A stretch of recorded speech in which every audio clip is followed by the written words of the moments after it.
எவ்வளவு அவதூறுகள்.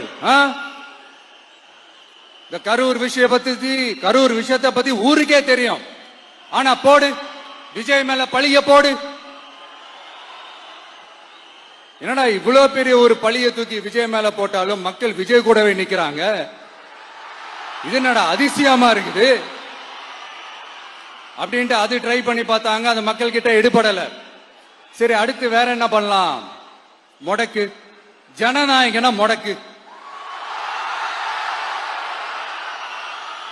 படத்தை முடக்குனா கொஞ்சம் பையன் கொஞ்சம் டிஸ்டர்ப் ஆயிடுவான். அதனால படத்தை முடக்கு. இது யாரு முடக்குனாங்கன்றது உங்களுக்கே தெரியும். அது நான் சொல்ல வேண்டிய அவசியம் உங்களுக்கு இல்ல. ஆனா இவனாடா இவன் படத்தை முடக்கினாலும் அவன் பாட்டுக்கு அதை கண்டுக்காம அவன் பாட்டுக்கு வேலையை பார்த்துட்டு போயிட்டே இருக்கான். அதுவும் எடுபடல. சரி, அடுத்து வேற என்ன பண்ணலாம்? போடு, SOPன்னு ஒண்ணு போடு. விஜய்க்கு மட்டும் தனியா ரூல்ஸ், தனியா ரெகுலேஷன்ஸ், தனியா கண்டிஷன்ஸ். அவனுக்கு மட்டும் போடு. மத்த கட்சிகள்லாம் விடு, விஜய்க்கு மட்டும் தனி கண்டிஷன்ஸ் போடு. அவன் வெளியவே வரக்கூடாது, மக்களை சந்திக்கவே கூடாது. என்னாச்சு? அதுவும் எடுபடல. சரி, அடுத்து வேற என்ன பண்ணலாம்?